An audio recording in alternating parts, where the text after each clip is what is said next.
Fuego Cruzado, donde tarde o temprano todos somos protagonistas.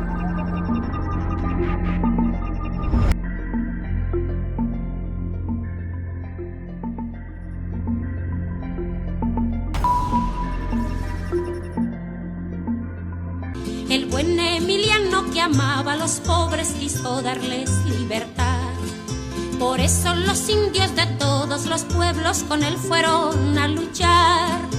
De Cuautla hasta Meca, Matamoros y el Ajusco, con los pelones del viejo don Porfirio se dio gusto.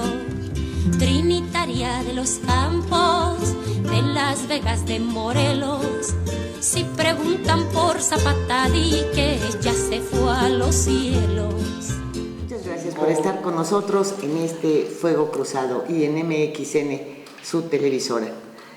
Y bien, pues hoy nos vestimos de lujo por varias razones.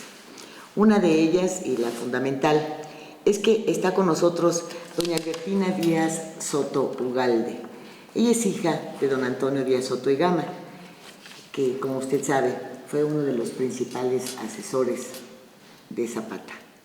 También nos acompaña, bueno, pues quien ha tenido oportunidad de documentarse sobre ambos personajes de la historia de nuestro país, que es Agustín, a ver cómo se escribe, Merchant. Merchant. Así es. Sí, bueno, Merchant. se pronuncia francés Merchant, pero estamos en Déjamelo México. así, ¿no? Merchant. No, Sí. no seas tan exigente. No. Él es filósofo, pintor y artista visual. ¿Cómo está, doña Albertina? Bien, gracias. Contenta Se porque... le ve muy guapa. Gracias. Estoy tratando de que pues las generaciones que están ahorita y las que vienen conozcan un poco más de mi padre, porque por sus ideologías y todo ha sido bastante opacado por los gobiernos, ¿no? No han querido hablar mucho de él. Los historiadores sí, pero pues no basta. Necesita como una entrevista como esta, me encantó, porque ya llega más a los jóvenes ahora. Claro. ¿Por qué no nos describe primero cómo era don Antonio como padre? Como padre, mire, me llevaba 60 años. Cuando usted nació, él tenía 60 años. Tenía 60 años. Iba, bueno... Qué potencial sexual, sí. ¿Verdad? Así es. Todavía después Muchos hijos tú. nació mi hermano Emiliano, a los 3 años todavía. Sí. Sí.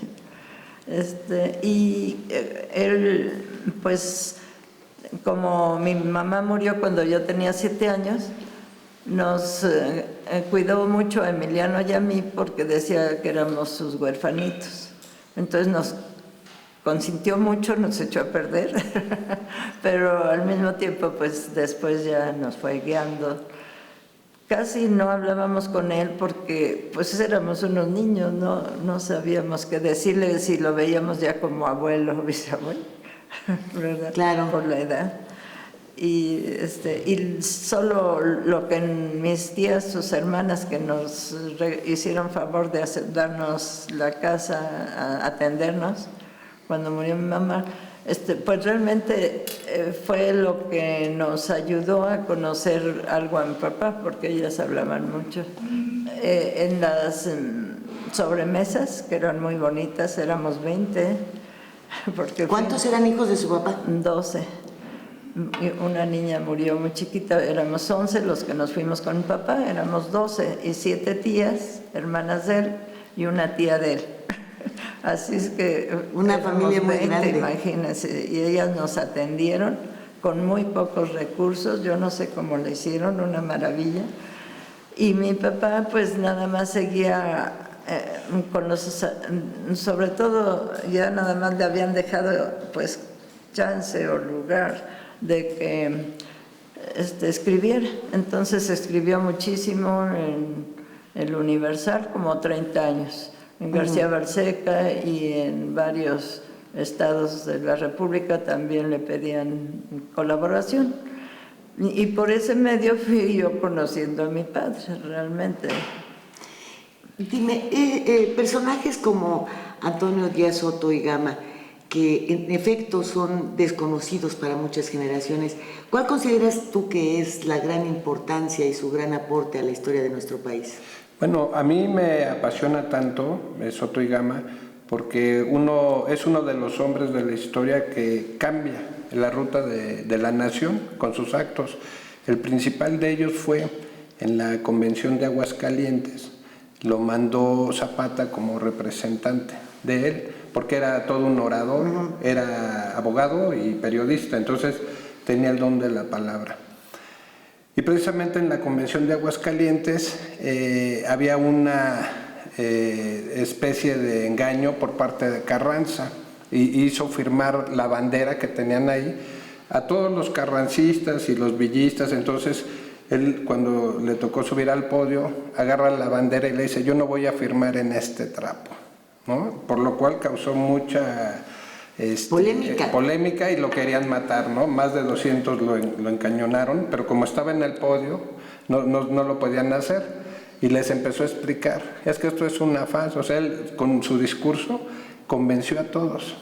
Entonces ese momento histórico que él hace, que dice... En donde desbarata una farsa completa. De Carranza, aunque Carranza terminó siendo presidente posteriormente, pero eso ayudó a que se consagrara el plan de Ayala, precisamente. Claro. Entonces, él como precursor del agrarismo y del plan de Ayala y eso, pues ese fue su mayor logro, ¿no? Que pudo, enfrente de todos los generales del norte, de todos los que estaban con Obregón, con Carranza, con Villa, él que venía de la parte de zapatista, pues logra convencerlos con los hechos que él empezó con argumentos sólidos. Argumentos sólidos. Entonces le tira la farsa a Carranza y logra convencer a todos. Finalmente salvó su pellejo y cambió la ruta de la nación con ese acto, ¿no? Entonces, para mí creo que es algo muy, muy parecido a lo que hizo en su momento Belisario Domínguez en contra de Victoriano Huerta, ¿no? En su momento de oración, él arriesga la vida, pierde la vida porque lo había amenazado de que lo iba a mandar cortar la lengua incluso, ¿no? Pero son dos personajes de la historia, entre ellos Soto y Gama, que cambian la ruta de la nación, ¿no? Entre muchas otras cosas, porque fue propulsor del agrarismo, del municipio, del plan de Ayala, etcétera. No sé si... ¿Por eso cree usted que hubo cierta cerrazón para no convertirlo en un personaje clave de la historia? Se habla más de Belisario Domínguez que de Soto y Gama, por ejemplo. Toda esta área ligada al agrarismo, al reparto de tierras, a la justicia hacia los campesinos. Esto es lo que usted considera que será su ideología y de la que menciona hace un momento. Por su oposición a todos los gobiernos, tuvo muchísimas... en muchísimas ocasiones lo mandaron matar, estuvo a punto de morir, pero pues ahí sí solo Dios lo salvó, porque pues Serapio Rendón, en el mismo momento en que Serapio habló y lo mataron, habló mi papá y nada más lo metieron a la cárcel y ya después salía y así se salvaba, no sé cómo, porque sí tenía muchos amigos y muchos enemigos, sobre todo pues los que eran presidentes, enemigos políticos, porque lo admiraban, porque era íntegro. Él dio su vida por el agrarismo. Para él el campo era indispensable que estuviera bien para que la nación creciera. Y pues no le hicieron caso. Él dijo discursos constantemente, también con los obreros, porque estuvo en la Casa del Obrero Mundial con Flores Magón, fueron muy amigos. Cuando estuvieron en el exilio en 1933, 33 me parece, no, ya 34, perdón. Entonces, pues lo perseguían porque no estaba él de acuerdo con lo que el presidente o los funcionarios hacían, y entonces siempre estaba atacando, ¿no? Y defendiendo a los humildes. Para él, que había ido al sur porque lo perseguía Huerta ya para matarlo y le dijeron, te vas en este momento y ya ni llegas a tu casa porque ya dio la orden de matarte. Y entonces se fue con Zapata porque le dijeron, te vas con la facción que quieres, pero ya conocía él a Zapata y estaba más de acuerdo con sus ideales que con los de los otros. Que, bueno, mejor ya no digo de los otros. ¿Por qué? ¿Por qué? Adelante, puede usted decir todo. Digo, al contrario, esto es de Villa, una visión de la historia en tan breve momento que, bueno. De Villa comprendo su rebeldía por lo que se levantó, pero no era muy clara como la de Zapata. Zapata tenía muy claro que era librar al pueblo de la esclavitud en que estaba ya. Esos hacendados los habían hecho, bueno, pero además tenían actividades distintas. Villa finalmente era un forrajido. Sí, ¿verdad? Por eso. Sí, forajido. Sí. Ya estoy como Fox, con Borges. Completamente, pero entonces, y Carranza, yo digo, pues desde el principio él quiso el poder para mí, no era idealista para nada. Entonces, pues claro que tenía mi papá que estar en contra de él, no simpatizar con sus ideas. Y ya cuando estuvo con Zapata, decía mi papá, llegó con Zapata y ahí cambié, ya no era el intelectual que era, sino era un intelectualoide antes. Y ahí se volvió intelectual porque vio teóricamente todo y prácticamente todo. ¿Usted dónde nació? Aquí en México, gracias a Dios. Aquí. ¿Y el resto de sus hermanos también? Sí, todos nacieron aquí. Sí, todos. Sí, eso les permitía ya desde entonces tener una visión pues un poquito más amplia por las noticias que llegaban de todo el país, me imagino. Claro. Pues mis hermanos mayores estuvieron, 3 de ellos allá en el exilio, se los llevó mi papá con mi mamá, porque pues estuvo bastante tiempo allá y entonces tuvo que vender la única propiedad que tuvo en su vida, que era una casita, pero bueno, ahora dirían rascuache, no sé cómo dirán. Pero bueno, había conseguido comprar eso porque estuvo 4 periodos como diputado, pero siempre como atacaba tanto, cuando no lo mandaban matar, por lo menos le quitaban la curul, y así. Es una historia realmente de muchísimos años, de una lucha constante. Ahora bien, ¿cómo podíamos contar en el pasado con auténticos luchadores y gente preocupada por el campo? Y hoy vemos un campo abandonado, miserable, ya ni siquiera con la oportunidad del autoconsumo, de tener para la salsa y los frijoles, ya ni eso, o sea, totalmente miserable, ¿no? Decía mi papá, precisamente a mi hermana Magdalena, le dice, fíjate que qué tristeza me da, tantas vidas que se perdieron, tanto que se luchó y no se ha conseguido, muy poco se ha conseguido.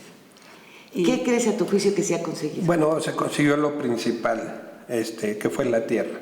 Ahora, en la actualidad predominan los ejidos, pero hay rancherías, pero hay gente que... El cambio al artículo 127, en el momento en el que permiten la participación de la iniciativa privada de manera abierta, y los ejidos pueden ser transformados en zonas turísticas, como ha sucedido en muchísimas entidades, en donde no se producen más que hoteles, y como si estos hoteles no tuviesen la necesidad de tener pues todo el alimento para sus huéspedes y lo tenemos que importar, y vemos que el campo realmente no avanza. Los ejidos, pues también el hecho de moverlos, que si se podían heredar, si no se pueden heredar, que si las juntas ejidales, las trampas que se hacen actualmente.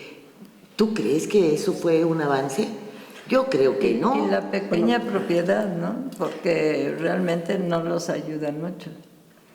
A mí me tocó la experiencia de trabajar en el campo, haciendo obra civil para el gobierno federal, de estos programas que surgen a través de la FAO, de la ONU, y el programa que se implementó en México fue PESA, Proyecto Estratégico para la Seguridad Alimentaria. Entonces fuimos a las zonas más marginadas del país. Me tocó a mí la parte de los Altos de Morelos, que están catalogadas localidades de menos de 5,000 habitantes y donde hay grandes necesidades. Entonces, desde los pisos firmes, también cisternas de agua potable, o sea, donde no hay realmente, a mí me tocó ver lugares donde no hay luz, caminos, drenaje, o sea, absolutamente nada. Y yo decía, qué impresionante que en pleno siglo XXI vivamos así en México, ¿no? Entonces tuve esa experiencia. Y como fue en Morelos, construyendo, digamos, una cisterna de agua potable en una casa de una familia, nos llevamos como 3 semanas conviviendo ahí con ellos, empecé a escuchar las historias. Mi abuelo peleó con Zapata y empecé a llenarme. Yo decía, es increíble, ¿no? O sea, porque empecé a vivir el campo, lo que es el campo en la actualidad en México. Estoy hablando de hace 10 años ahorita, ¿no? De eso que pasó. Yo acababa de regresar de Estados Unidos, de vivir en rascacielos y todo, y decía, no puede ser que haya un rezago social en México tan increíble, ¿no? O sea, que después de estar en el primer mundo, pasarme acá y empezar a trabajar y vivir esto.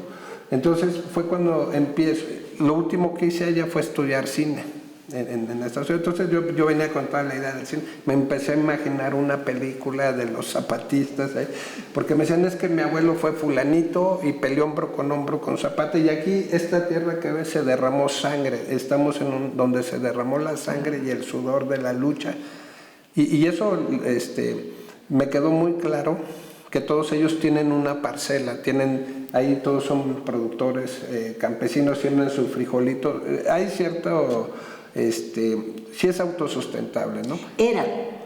Bueno. Hoy la miseria ha alcanzado a los hombres del campo hasta ese extremo, okay. Tú me decías hasta el extremo de no la tener miseria que habías visto, ni esto.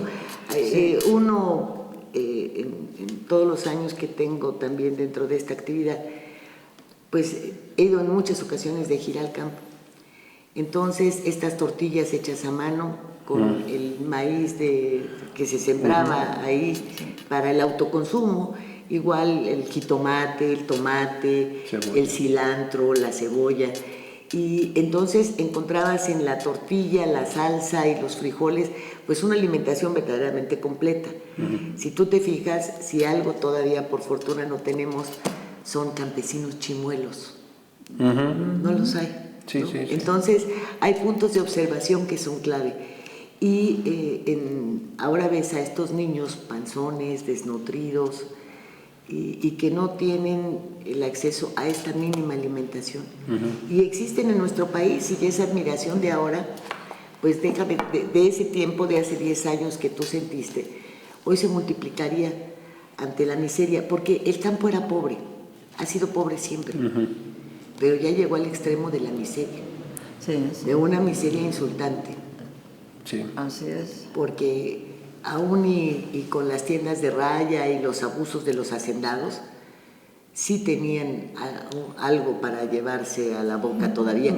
Y podría haber sido mejor si no es que impulsan el pulque y toda esta forma de mantenerlos controlados y sin pensar.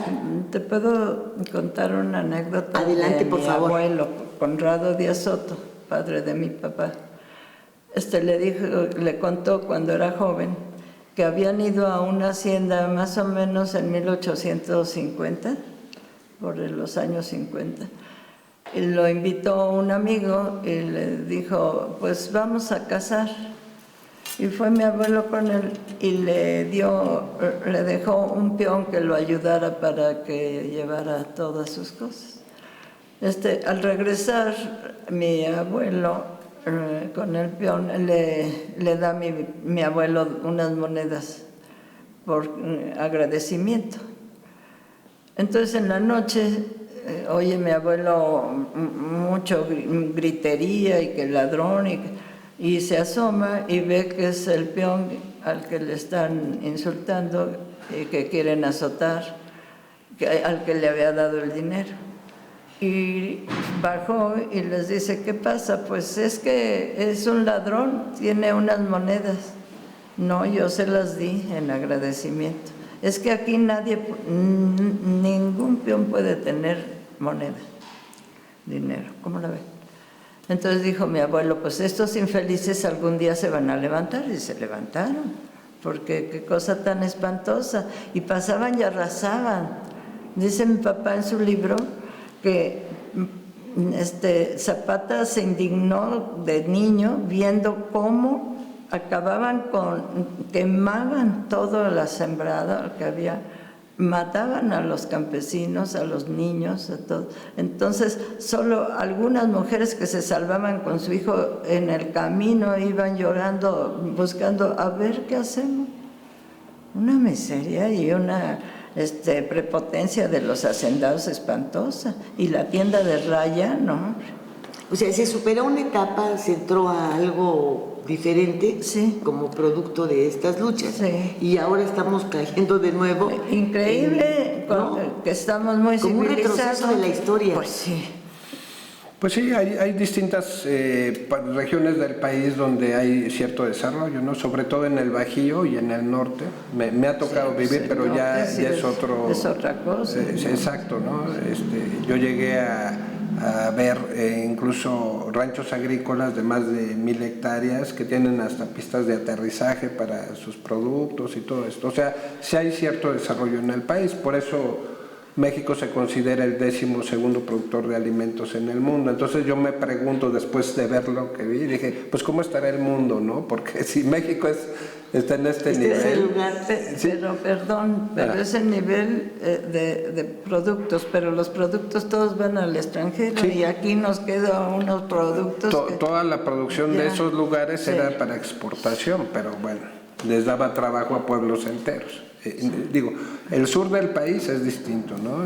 Sobre todo esta parte que yo conocí de Morelos, pues hay una parte con mucho rezago, y posteriormente lo que es Puebla y el Estado de México también, los productores padecen, ¿no?, de esta situación. Se hacen los mercados muy comunes de... Bueno, por ejemplo, en Durango había una tierra terrible y había una miseria terrible. Tan es así que ya ves que Echeverría mandó a los ejidatarios de Durango a Quintana Roo, a que poblaran centros de producción y que terminaron siendo zonas turísticas.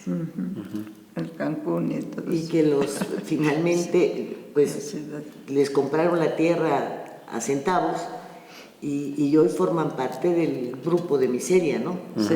Salvo algunos que ya vendieron posteriormente, ya haciendo trazos de pavimentación, etcétera, y que pues están más en Playa del Carmen que en Cancún. Pero el Ejido fue un filón de oro para los desarrollos turísticos, pero no precisamente para el campo ni para la producción de alimentos. Ahora, ¿qué pensó usted cuando se enteró del cuadro de Zapata exhibido en Bellas Artes, en donde pues ponen un Zapata gay? Yo pensé que pues ahora que hay tanta libertad de género y todo, bueno, que ellos hagan eso, allá ellos, pero que lo pongan en Bellas Artes y que el presidente diga que es su gusto. ¿Qué hubiera pensado el presidente si hubiera sido Benito Juárez o Cárdenas el que hubiera estado en esa pintura? Eso es lo que pensé. Bueno, no me atreví. No me atreví a decir él, pero bueno, la verdad para mí fue, y para muchísimas personas con las que he platicado me dicen, no, es que no puede ser que se llegue a esa aceptación de algo que no debe ser. Como a una persona que ha hecho tanto por el pueblo se le trata en esa forma, aunque sea, es el pensamiento del pintor, y yo lo digo, y estuvo bien hecha la pintura, pero no es la manera de hacerse famoso. Claro. ¿Sí le molestó? Claro, sí. Sí, me indignó eso porque digo, no es justo. ¿Y en algún momento usted mantiene alguna relación, alguna cercanía? ¿Platica con los descendientes de Zapata? Sí, con Arturo Trip Hernández, era hijo de una de las nietas de Zapata, hija de la mayor, junto con Nicolás Zapata y Elena Zapata, eran sus papás de ella.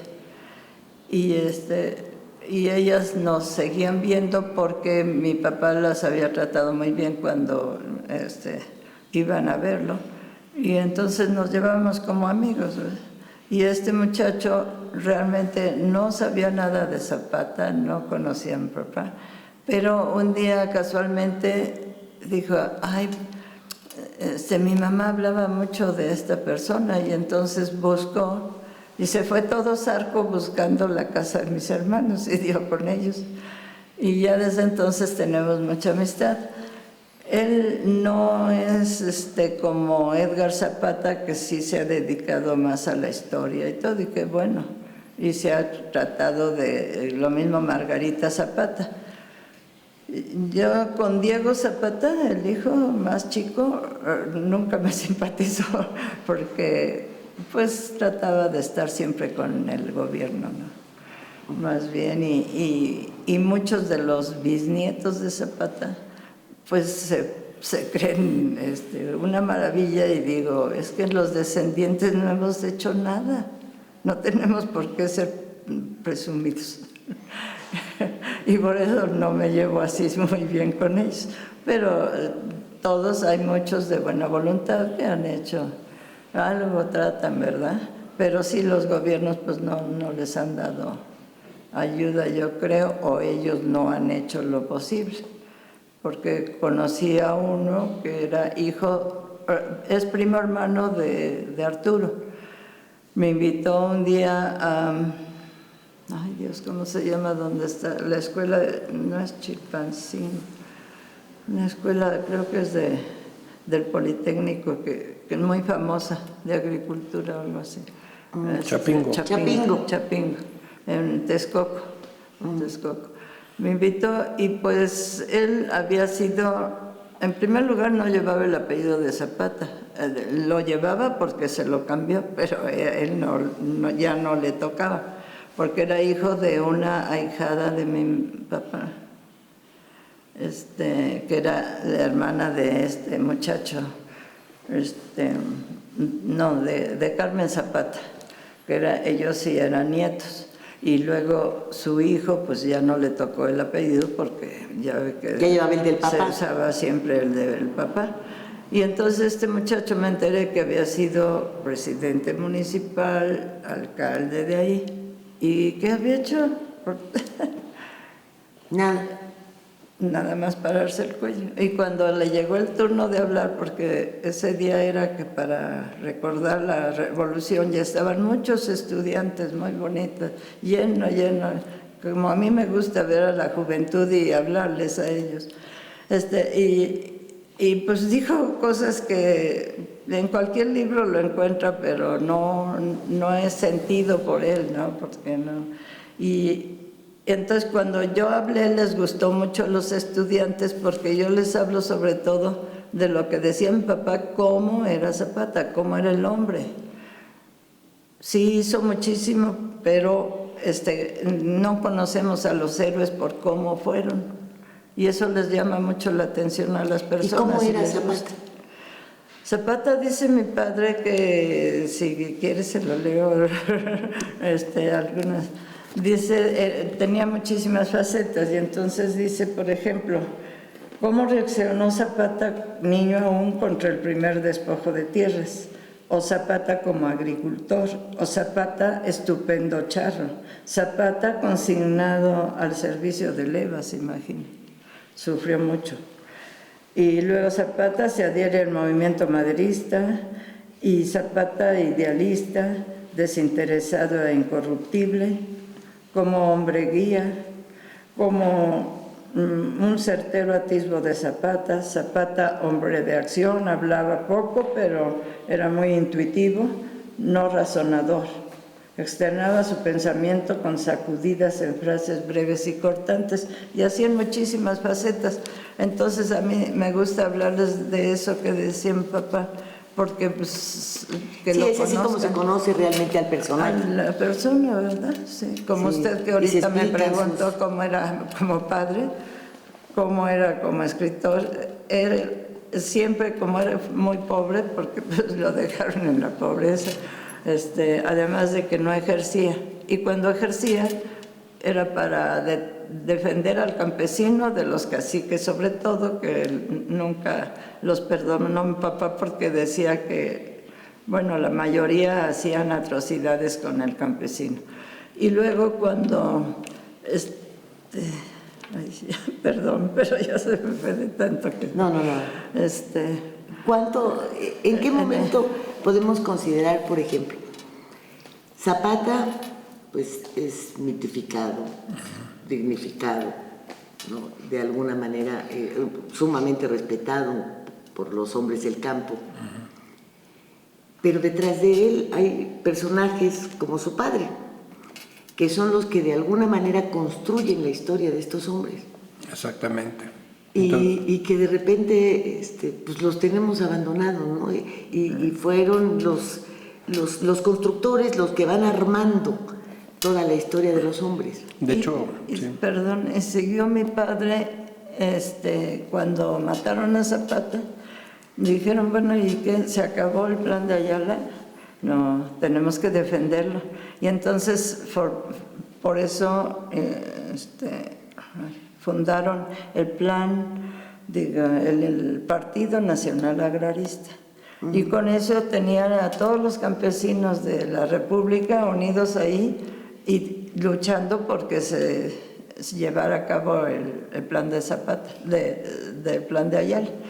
Pero pues hubo ya muchísimas cosas porque pues Calles y Huerta, Calles y todos ellos, como buenos tiranos, hacían y deshacían. Entonces, constantemente, cuando mi papá atacaba, pues ya, o a la cárcel o lo mandaban matar.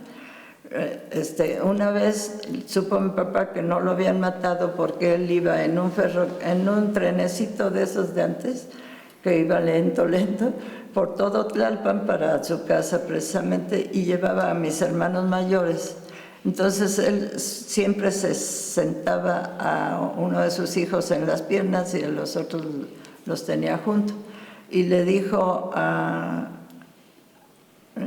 Calles, el asesino, no maté a Antonio. ¿Por qué no? Pues cómo se pondría Calles, ¿verdad? De enojado. Y le dice, porque yo no soy asesino de niños. Y no pude. Sí, no, pues, y ahora no se detienen, ¿eh? No, ante nada. Tú ibas a decir algo. Perdona, ¿eh? Sí, no hay problema. Bueno, de hecho, efectivamente, detrás de Zapata está Soto y Gama, que tiene todo el perfil porque hizo la carrera de abogado y estudió desde muy jovencito. Proviene de una familia clase media de San Luis Potosí que tuvo la oportunidad de estudiar.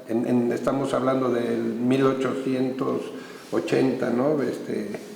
El finales del siglo XIX. Entonces, no era común que la gente tuviera esta educación. Entonces, él tuvo la oportunidad de prepararse y de hecho, pues, los elementos propios para poder armar todo la estrategia intelectual, ¿no? Para definir lo que era un municipio, definir lo que era un partido agrarista y la lucha, ¿no? Que se tenía que llevar a cabo precisamente en el campo. O sea, fundamenta la lucha de Zapata. Zapata es el caudillo, el general, el estratega, el que lucha, pero Soto y Gama es el intelectual, el que arma todo esto, ¿no? Lo estructura y lo pone en papel.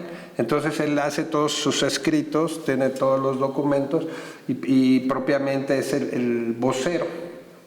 Terminó siendo vocero de Zapata, ¿no? Porque él lo mandaba ya porque era un excelente orador y propiamente tenía todos los fundamentos bases sociales, intelectuales, para poder dirigirse a las masas, para escribirlo, porque era periodista, escribió en varios periódicos, incluso inició con los hermanos Flores Magón, ¿no? O sea, él estuvo junto con ellos y fue el precursor de tantos movimientos sociales, ¿no?, en la historia, que se rozó con la crema innata de la política de su momento, ¿no?, desde finales del siglo XIX y todo lo que fue la revolución, y arriesgó varias veces su vida, pero llegó a morir ya bastante avanzado, ¿no? O sea, de 87 años, en 1967. Ajá.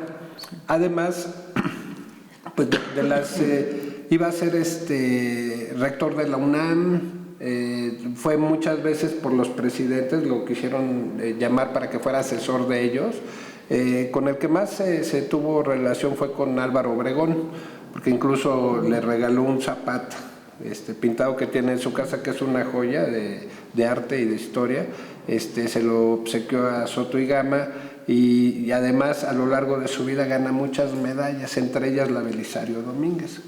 Creo que fue la cuarta medalla que se otorgó, la quinta, sí. O la quinta, sí. Porque empezó, creo, las medallas Belisario Domínguez a partir de 1954, él le tocó en el 58, sí. ¿no? O sea, fue la cuarta medalla que le otorgó, pero era gente que realmente hacía algo por la patria, por el país. Entonces, entre todos sus galardones, pues ese fue el principal. Y tiene un cúmulo de medallas del mismo Zapata, de la Revolución, fue diputado, también fue senador, cuatro veces diputado. Sí. Entonces sí estuvo muy metido, ¿no?, en muchas partes, pero jamás se vendió, o sea, de que se quedara en un solo partido, porque él tenía sus preceptos muy firmes, era una persona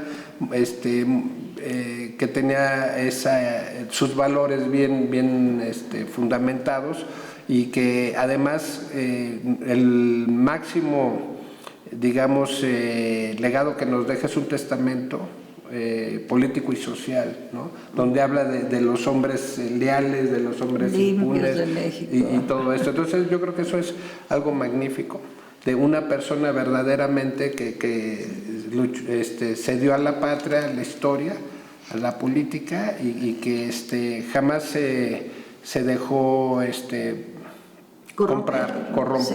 ¿no? Entonces, por eso yo creo que eso vale la pena que se conozca, que se le dé el merecido honor que tiene, y que se le haga justicia, ¿no?, por todo lo que nos... ¿Y no ha pensado en acudir, por ejemplo, al Fondo de Cultura Económica para una reedición, de tal suerte que se permita que los jóvenes pues no solamente conozcan a fondo a Zapata, sino a Antonio Díaz Soto y Gama?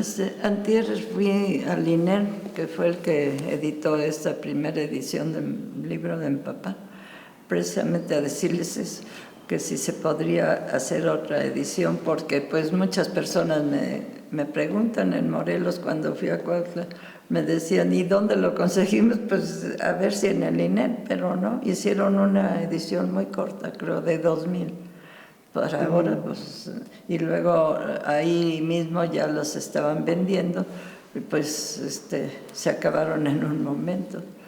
Claro. ¿Verdad? Y me dijeron que sería importantísimo para la difusión en escuelas. De hecho, tenemos el gusto de que la Lotería Nacional nos apoyó en el proyecto de darlo a conocer. El 24 de marzo se le hace homenaje y van a salir su imagen en los billetes de lotería.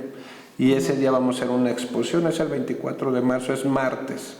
Y entonces ese día también nos está apoyando ya la representación del gobierno de San Luis Potosí en la Ciudad de México, donde vamos a hacer una serie de eventos para que se dé a conocer tanto en México como en San Luis Potosí. Entonces ya tenemos programado para por ahí de junio encontrar una fecha importante para que se haga una exposición de él, se presenten los libros que hay, y también hay un proyecto de hacer una película de su vida y obra, hacer una escultura y ponerle San Luis Sí, Potosí. yo creo que son figuras que hay que rescatar. Exacto.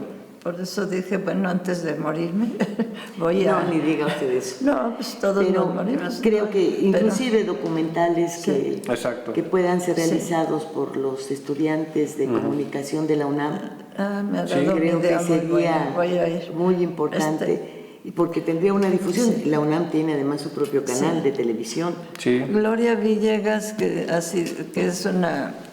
Sí, Gloria Villegas Moreno. Sí, que quiere tanto a mi papá que dice su esposo, nos dijo, pues yo creo que si no se ha casado conmigo, se casa con el licenciado porque lo quiere muchísimo. Este lo editó la universidad. Sí, Sí, además es su tesis de doctorado, de la doctora Villegas. Sí.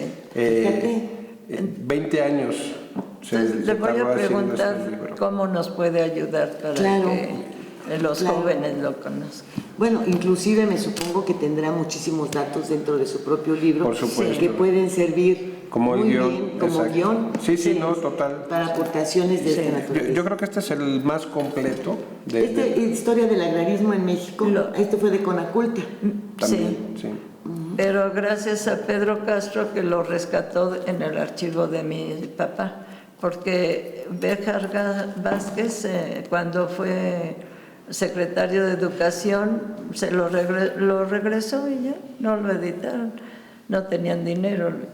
Pues aquí está precisamente Pedro Castro, Sí, de y la entonces UAM. él, sí, porque Entonces fue- yo creo que sí fue al pueden archivo. encontrar un apoyo importante en las universidades. Sí. Pero pues estando Taibo ahora también en el Fondo de Cultura Económica, He querido hablar con él. sí. tal vez fuese posible, porque ellos tienen bibliotecas muy grandes en todo el país prácticamente, ¿no?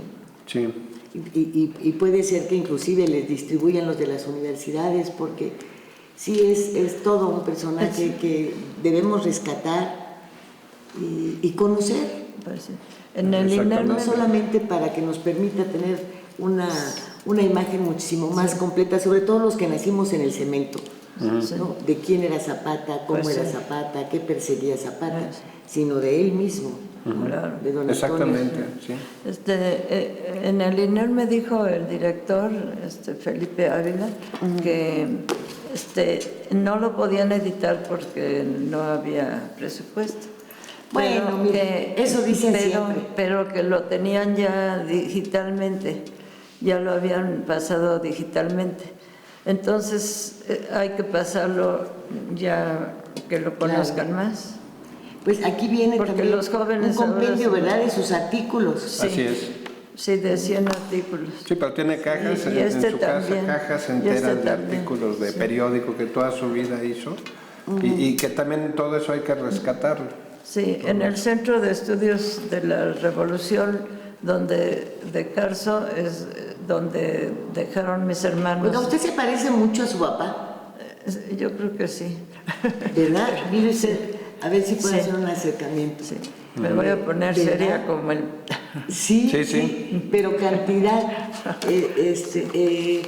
la frente, las cejas, la nariz, Sí, la nariz. sí, cómo no. Los ojos más bien de mi mamá.